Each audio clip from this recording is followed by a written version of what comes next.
Hello students, hope you doing well. कल हमने पढ़ा था इलेक्ट्रिसिटी के बारे में, थोड़ा सा electricity, electric current, unit current, electric circuit. अब उसी का हम उसके पे आज हम थोड़े न्यूमेरिकल सॉल्व करेंगे। और न्यूमेरिकल सॉल्व करने से पहले थोड़ा सा रिवाइज कर लेते हैं हम पीछे का कि इलेक्ट्रिसिटी, इलेक्ट्रिक करंट और ये सब चीज़ें क्या थी, इनके फॉर्मूले क्या थे, इनकी यूनिट्स क्या थी। क्योंकि ये छोटी छोटी चीज़ें हैं जो कि एग्ज़ाम के हिसाब से इम्पॉर्टेंट होती हैं, और टेंथ के हिसाब से भी अगर हम बात करें तो ये थोड़े कम मार्क्स जो वाले जो क्वेश्चंस होते हैं उनको कवर अप करने में हमारी हेल्प करते हैं।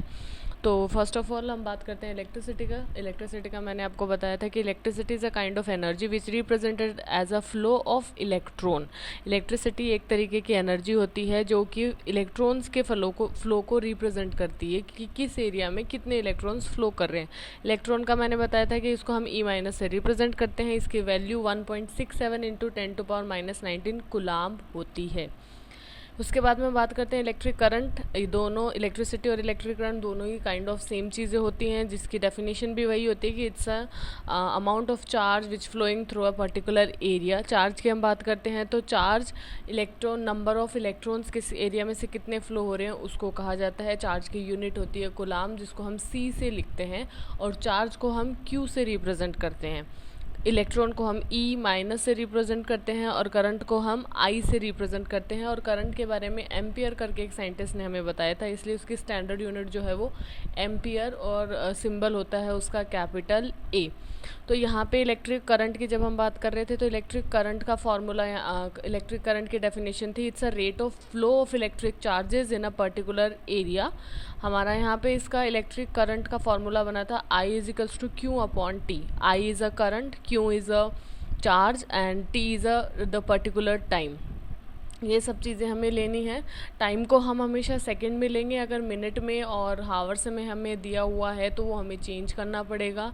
करंट हमें एम्पियर में निकालना है, अगर मिली एम्पियर और माइक्रो एम्पियर में दिया हुआ होगा तो हमें उसको चेंज करना पड़ेगा। एंड चार्ज हमेशा आपको कुलाम में ही गिवन होंगे।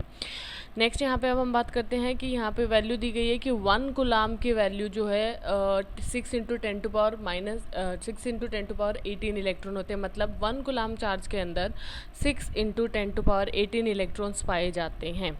अब यहाँ पे हम क्वेश्चन सॉल्व करेंगे। क्वेश्चन में एक क्वेश्चन हमने कल ही सॉल्व कर लिया था कि कैलकुलेट करना है या फिर प्रूफ करना है कि 1 कुलाम चार्ज में 6 इंटू 10⁻18 इलेक्ट्रॉन्स ही होते हैं, जो कि कल मैंने आपको बता दिए थे। आज हम करंट के ऊपर कुछ न्यूमेरिकल सॉल्व करेंगे, जिससे तो हमें इम्पॉर्टेंटली फार्मूला याद रखना है कि करंट का फार्मूला क्या होता है, I is equals to Q upon T। Current का फार्मूला जो मैंने आपको बताया, I is equals to Q upon T। I is current, Q is charge, T is time. ध्यान रखना टाइम हमेशा सेकंड में लेना है। अगर वो मिनट और हावर्स में दिया हुआ है तो हमें उसको सेकंड में कन्वर्ट करना पड़ेगा। चार्ज हमेशा आपको कुलाम में मिलेगा, और करंट हमेशा एम्पियर में ही लिखनी है। अगर वो मिली एम्पियर और माइक्रो एम्पियर में दी हुई है तो उसको हमें चेंज करना पड़ेगा। जैसे कि मैंने आपको बताया था कि 1 मिली एम्पियर मतलब 1 milliampere is equals to 10⁻³ ampere, and 1 microampere is equals to 10⁻⁻6, जो कि मैंने यहाँ पे मेंशन किए हुए हैं। जी आप देख लीजिएगा यहाँ से। अब हम चलते हैं न्यूमेरिकल्स के ऊपर और हम न्यूमेरिकल सॉल्व करते हैं। पहला न्यूमेरिकल यहाँ पे मैंने आपको दिया है, अ करंट ऑफ, पहला न्यूमेरिकल है अ करंट ऑफ 0.5 एम्पियर। हमें करंट दिया गया है 0.5 ampere is drawn by a filament of an electric bulb, जो एक इलेक्ट्रिक बल्ब में से फ्लो हो रहा है फॉर 10 मिनट्स। टाइम यहाँ पे हमें मिला है 10 मिनट्स। यहाँ पे ध्यान रखना टाइम हमें सेकेंड्स में लेना है, ये यहाँ पे मिनट्स में गिवन है तो हमें इसको सेकेंड्स में कन्वर्ट करना पड़ेगा। Then find the amount of electric charge. तो जब भी हम न्यूमेरिकल सॉल्व करते हैं तो एक वे होता है जिसके थ्रू अगर हम उसको सॉल्व करें तो वो एग्ज़ामिनर के लिए चेक करना इजी होता है, और जब एग्ज़ामिनर को चेक करना इजी होता है तो वो इजीली आपको मार्क्स दे देता है। तो यहाँ पे दिस इज़ द वे, जिस तरीके से अगर हम न्यूमेरिकल सॉल्व करेंगे तो वो हमारे लिए ईजी हो जाएगा। तो सबसे पहले जब भी हम न्यूमेरिकल सॉल्व करते हैं तो फर्स्ट ऑफ ऑल हमें ये लिखना चाहिए कि हमें क्वेश्चन में क्या क्या चीज़ें दी गई हैं और फिर हमें क्या सॉल्व करना है, फिर उससे रिलेटेड हमें फॉर्मूलेज रिमेंबर करने पड़ेंगे। तो यहाँ पे हमें क्या क्या चीज़ें दी गई हैं, जो मैंने आपको बताया, सबसे पहले इन्होंने हमें दिया है current I equals to 0.5 ampere, ampere में ही करंट को लेना होता है और ये भी एम्पियर में ही गिवन है, तो हमें इसको कोई चेंज नहीं करना। सेकेंड इन्होंने दिया है time, time equals to 10 minute हमें दिया गया है, हमें टाइम हमेशा सेकेंड्स में लेना होता है, तो हमें यहाँ इसको कन्वर्ट करना पड़ेगा। और जैसे कि हमें पता है कि 1 मिनट में कितने सेकेंड्स होते हैं, 60 सेकेंड्स होते हैं, तो 10 मिनट्स में कितने सेकेंड्स हो जाएंगे, 600 सेकेंड्स। हमने टाइम को यहाँ पे कन्वर्ट कर लिया है। और थर्ड चीज़ यहाँ पे amount of electric charge, charge हमें यहाँ पे फाइंड करना है। 3 चीज़ें हैं, एक हमें फाइंड करनी है, 2 हमें दी हुई हैं, करंट हमें गिवन है, टाइम हमें गिवन है, चार्जेस हमें निकालने हैं। अब हम इससे रिलेटेड फॉर्मूला याद करते हैं। एज वी नो कि हमारा फॉर्मूला करंट का क्या है, I equals to Q upon T। ठीक है, I गिवन है, T गिवन है, चार्जेस हमें फाइंड आउट करने हैं।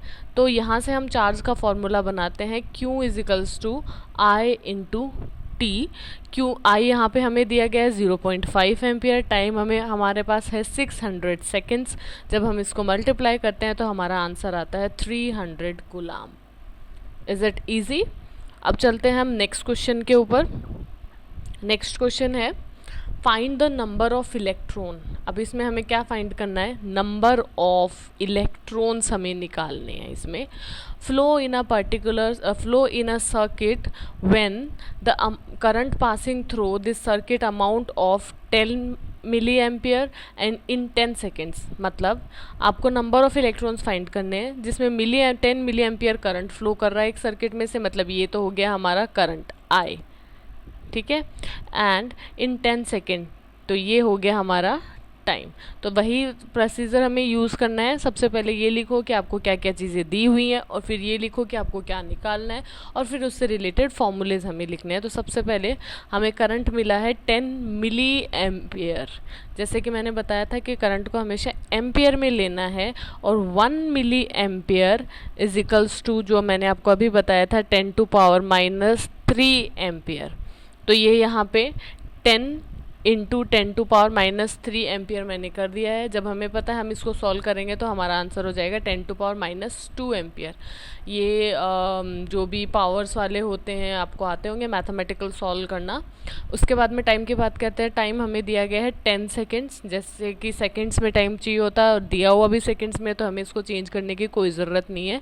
नाउ हमें फाइंड करना है नंबर ऑफ़ इलेक्ट्रॉन्स।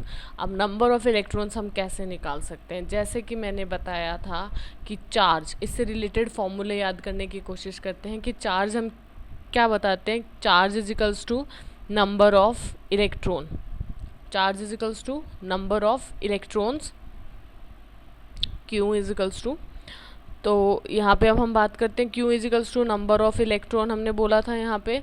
अब इसमें नेक्स्ट चीज़, ये चीज़ Q निकालने के लिए, जो नंबर ऑफ़ इलेक्ट्रॉन निकालने के लिए हमारे पास में क्या होना चाहिए, Q होना चाहिए। यहाँ इस फॉर्मूले से हम नंबर ऑफ़ इलेक्ट्रॉन निकाल सकते हैं, लेकिन फॉर दैट हमें क्या चाहिए, Q चाहिए। तो हम सबसे पहले Q निकालेंगे। यहाँ पे Q का formula, Q is equals to I into T, जो अभी हमने पीछे सॉल्व किया है। I हमें हमारे पास में करंट हमारे पास में 10⁻² और टाइम है हमारे पास में 10 सेकेंड्स। इसको सॉल्व किया तो हमारे पास में चार्जेस कितने आ गए, 10⁻⁻1 कूलाम। इसको हम 1/10 भी लिख सकते हैं, सेम ही फॉर्म है, इसमें कोई ज़्यादा वो डिफरेंस नहीं है। ठीक है, ज़्यादा मतलब ज़्यादा क्या डिफरेंस ही नहीं है, बिल्कुल ये सही है बिल्कुल। हम इसको 1/10 भी लिख सकते हैं, जैसे कि मैंने इसको यहाँ पे लिखा है। अब इसके बाद में हमें निकालना है, क्वेश्चन में हमें चार्जेस नहीं पूछे गए, हमें पूछे गए हैं number of electron. Number of electron निकालने का फॉर्मूला मैंने यहाँ पे लिख दिया है, Q into E, number of electron. ये फॉर्मूला कैसे बना हमारे पास, मैंने बताया था Q इज इक्वल्स टू होता है नंबर ऑफ़ इलेक्ट्रॉन। तो नंबर ऑफ़ इलेक्ट्रॉन को मैंने इधर रखा है और ये यहाँ पे इधर की साइड शिफ्ट हो गया है।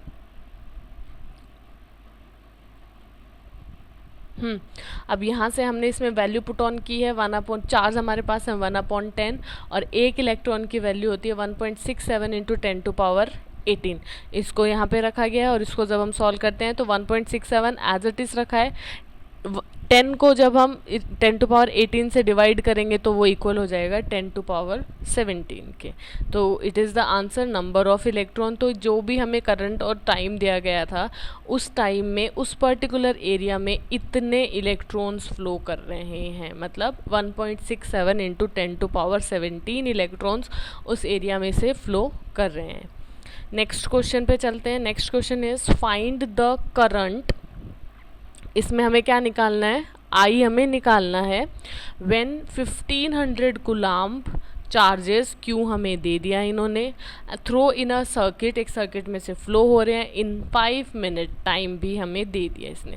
तो वही सेम प्रोसीजर हम यूज़ करते हैं। हमें लिखना है कि हमें कौन कौन सी चीज़ें दी हुई हैं और हमें क्या निकालना है। तो सबसे पहली चीज़, हमें चार्ज दिए गए हैं 1500 गुलाम, फिर हमें टाइम दिया गया है 5 मिनट, मिनट में है, सेकेंड में कन्वर्ट करना पड़ेगा। 1 मिनट में 60 सेकेंड्स होते हैं, तो 5 मिनट में 5 इंटू 60 करके हमने निकाल दिया, 300 सेकेंड्स हो गए। निकालना हमें क्या है, करंट। करंट का फॉर्मूला हमें पता है, आई इजिकल्स टू होता है क्यू अपॉन टी। क्यू और टी दोनों हमारे पास में है। क्यू की वैल्यू है 500, टी की वैल्यू है 300, दोनों हमने इसमें लिखे हैं और इसको सॉल्व किया है, तो करंट हमारे पास में आ गया 5 ampere. It is easy I think. Now next question पे चलते हैं। Next question is find the time. अब हमें क्या निकालना है, टी निकालना है, इन विच 500 मिली एम्पियर करंट आई हमें गिवन है। इसके अंदर पास थ्रो है, कंडक्टर, एक कंडक्टर में से पास हो रही है by carrying 5 coulomb charges. Charge हमें गिवन है, तो वही चीज़ें इसमें सेम प्रोसीजर हम फॉलो करते हैं इसके अंदर कि हमें क्या क्या चीज़ें दी हुई हैं। तो वो सबसे पहले हम लिख लेते हैं। आई हमें गिवन है 500 मिली एम्पियर। मिली एम्पियर से हमें एम्पियर में कन्वर्ट करना पड़ेगा इसको, तो हम इसको कन्वर्ट करते हैं तो 5000 लिखा है, और मिली एम्पियर मतलब 10⁻³ तो हम इसको इस तरीके से लिख सकते हैं, 5 इंटू 10⁻3। 5000 को हम ऐसे लिख सकते हैं, इंटू 10⁻³ है ही, ये दोनों हो गए आपके कैंसिल, बच गया क्या, 5 एम्पियर। तो करंट कितना है, 5 एम्पियर यहाँ पे। उसके बाद में चार्ज हमें दिए गए हैं 5 कूलम, और टाइम हमें निकालना ही है। ठीक है, अब यहाँ पे हम फॉर्मूला, हमारे पास में फॉर्मूला है I equals to Q upon T. हमें चाहिए टाइम, तो हम टाइम को इधर शिफ्ट कर देते हैं और करंट को इधर शिफ्ट कर देते हैं। तो टी का टाइम का फॉर्मूला हो गया I equals to Q upon T. T में चार्जेस हमारे पास में है 5 कूलम, वो भी रख दिए। करंट है हमारे पास 5 एम्पियर, वो भी हमने रख दिया। 5/5 जो को जब हमने सॉल्व किया तो हमारे पास में आंसर आ गया 1 सेकेंड। सो ये कुछ बेसिक क्वेश्चंस हैं रिलेटेड टू एनसीईआरटी और आरबीएससी 10th क्लास से रिलेटेड, जो करंट पे बेस्ड हैं। बहुत इजी हैं और बहुत ही आसान है। जो आप, अगर आपको फॉर्मूला थोड़ा सा समझ में आ गया है और उसकी टर्म्स एंड रेगुलेशंस आपको समझ में आ गए हैं, तो बहुत इजी हैं। आप आराम से ये न्यूमेरिकल सॉल्व कर सकते हैं, चाहे आपको कुछ भी दिया हो और चाहे आपसे कुछ भी पूछा गया हो। I just hope you understand my explanation, these questions, these numericals. Thank you so much.